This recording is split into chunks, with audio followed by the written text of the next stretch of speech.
You'll see some AI-generated images in this documentary, mostly to help visualize events we don't have footage for, and sometimes just for a bit of humor.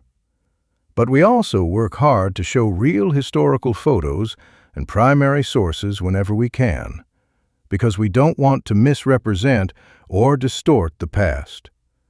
AI visuals are there to illustrate the story, not rewrite it. In 1934, a decorated Marine general went to Congress with a claim that still sounds unreal. Powerful men, he said, tried to recruit him for a plan to overthrow the U.S. government. It's been called the business plot, a Wall Street coup, America's forgotten coup scare. But here's the problem. The story lives in a fog of retellings, some careful, some sensational, some outright mythic. So in this episode, we're doing it differently. No knee-jerk, yes, it happened, or no, it didn't. We're going to separate what was alleged, what was documented, what was denied, and what's still debated. Because if there's a lesson here, it's not just about one plot. It's about what a country looks like when it's scared, and how power behaves when it thinks it's cornered. And before you settle in to listen to my sultry, sexy-ass voice tell you how fucked up America can be, subscribe! We do these documentaries every other week. Just think, twice a month, you could enter pure elation just by watching my videos. So with that plug out of the way, let's talk about the business plot.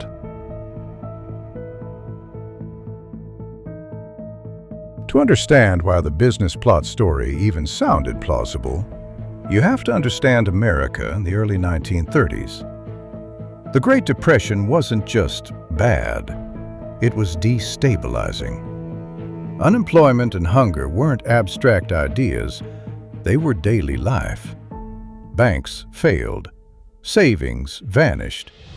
People stood in bread lines and wondered if the system had finally run out of road. And then, Franklin D. Roosevelt arrives with the New Deal, an explosion of federal action meant to keep the country from collapsing. To many Americans, it felt like rescue. To many business leaders and wealthy elites, it felt like the government was rewriting the rules in real time. This wasn't a calm political disagreement. This was an era when people used words like dictator and revolution with a straight face. And there was another ingredient in the air, the world beyond America. Across the Atlantic, authoritarian movements were rising. Strongman politics was fashionable in some circles and terrifying in others. So you have a country in economic freefall, a government expanding its power to respond, and a global climate where democracy didn't feel guaranteed. That's the stage. Now enter the man at the center of the story. His name was Smedley Butler. He wasn't some anonymous whistleblower. He was famous, especially among veterans. A Marine Corps Major General, highly decorated. A public figure with a reputation for being blunt, even reckless with his honesty. But Butler is also complicated, and that matters. By the early 1930s, he had become an outspoken critic of war profiteering and elite influence. He didn't just disagree with powerful people, he openly challenged them. So depending on who you ask, Butler was either a truth-teller or a loudmouth with an axe to grind. And that tension, hero versus troublemaker, becomes one of the central battles over the business plot. Because if you want to dismiss the story, you attack the witness. If you want to believe it, you point to his stature and ask, why would a man like that risk his reputation with a claim this explosive? Either way, The reason Butler mattered is simple. If someone wanted to rally a mass movement, especially veterans, Butler had the name, the credibility, and the connection to do it. And according to Butler, that's exactly why he was approached. Here's the core claim, stripped of the internet drama.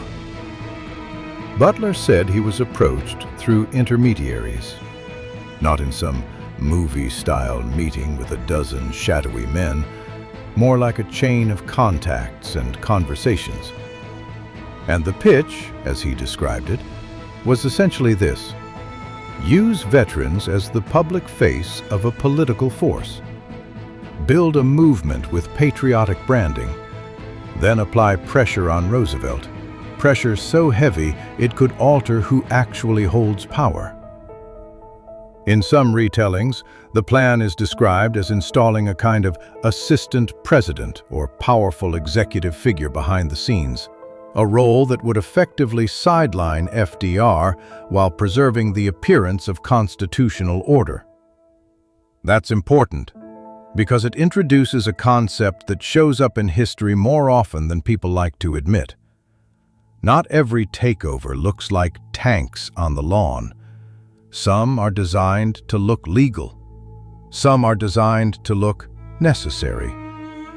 And Butler claimed the people pitching him weren't presenting themselves as cartoon villains. They framed it as saving the nation, saving it from instability, from radicalism, from collapse.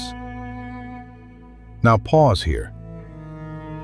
This is the moment where most discussions go off the rails, because they talked about a plan is not the same as they had the ability to execute it. And someone approached Butler is not automatically a unified conspiracy existed. So the only responsible next step is, what happened when this claim was tested? In 1934, Butler's allegations reached Congress, specifically an investigation commonly associated with the McCormack-Dickstein Committee, an early precursor to what later became better known as HUAC. This is where the story moves out of rumor territory and into an official record. There were hearings, testimony, names discussed, claims weighed. And this part is crucial. The committee didn't treat the allegation like a cheap joke, not in the way a pure fantasy would be treated. At the same time, congressional investigations are not magical truth machines. They're political instruments too, capable of uncovering reality and also capable of shaping narratives through what they emphasize, what they avoid, and what they leave ambiguous.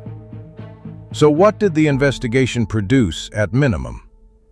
It produced a documented moment in American history where a highly prominent figure testified that he had been approached about a plan to seize or redirect power, using extra legal pressure backed by a mass movement. That alone is historically significant. But it still leaves the hardest question unanswered. Was this a serious operational coup attempt, or a half-formed scheme that never left the talking stage? Because sometimes history's most dangerous moments begin as talk, and sometimes talk is all they ever are.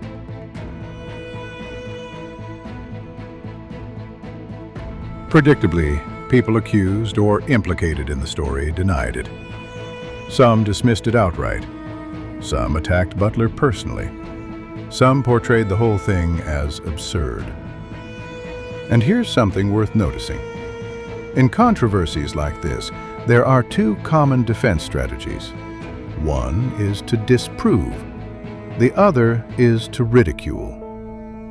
Ridicule works because it doesn't require evidence. It requires tone. If you can make the public feel like a claim is too silly to consider, you can bury it without ever refuting it. And the media reaction at the time was not unified. Some outlets treated it seriously. Others framed it like a circus. Meanwhile, Butler's credibility became the battleground. Critics said he was political, that he was angry at business interests, that he wanted attention. Defenders argued the opposite, that he had more to lose than to gain by making the claim, especially because it would guarantee powerful enemies. And here's the uncomfortable truth. Both sides had points. Butler was political. But being political doesn't automatically make you a liar. And being powerful doesn't automatically make you innocent. So instead of turning this into a morality play, let's do what historians try to do. Hold multiple possibilities at once and weigh them against what's actually supported. Which brings us to the heart of this documentary.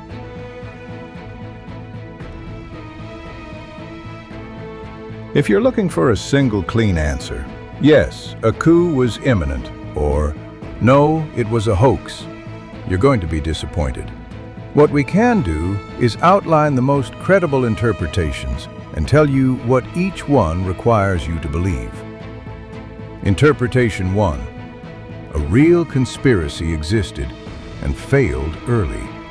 Under this view, Butler was approached as part of an actual plan. The plan may not have been fully built, but the intent was serious. Organize force, apply pressure, seize control of the direction of government. The evidence you lean on here is the seriousness with which Butler treated it and the fact that Congress investigated it at all. The strongest version of this interpretation says, if Butler had played along, it could have evolved into something much worse. Interpretation 2. A half-formed scheme, more fishing expedition than coup. Under this view, influential people or their representatives discussed extreme solutions, tested the waters, and searched for a figurehead. But they didn't have consensus. They didn't have infrastructure. They didn't have the unity required to execute something as massive as a real overthrow. In other words, it was dangerous talk with some action around it, but not a machine ready to move. This interpretation also fits something we see often in politics. Powerful people trying to float ideas through intermediaries so they can deny involvement if it explodes. Interpretation 3. A story inflated by politics, personality, and time. Under this view, Butler may have interpreted scattered conversations as a coordinated plot. Then retellings over the decades turned it into a near-miss coup. This view doesn't require Butler to be malicious. It just requires that he was human, processing a chaotic time through his own biases and assumptions. And it also recognizes a reality of media. A story about some men talked about extreme measures doesn't travel. A story about a Wall Street coup plot does. So where does that leave us? Here's the most honest way to say it. It is historically grounded that Butler made the allegation and that it became a matter of public congressional concern. It is debated how organized, funded, and executable the plan truly was. And it remains unclear how far it would have gone if Butler had embraced it instead of exposing it. So was it a coup? If by coup you mean a fully operational overthrow ready to launch tomorrow, maybe not. But if by coup you mean an attempt to recruit a popular figure to help build a movement capable of forcing a government's hand outside normal democratic consent, then at minimum, it was a flirtation with something profoundly anti-democratic. And that's not nothing.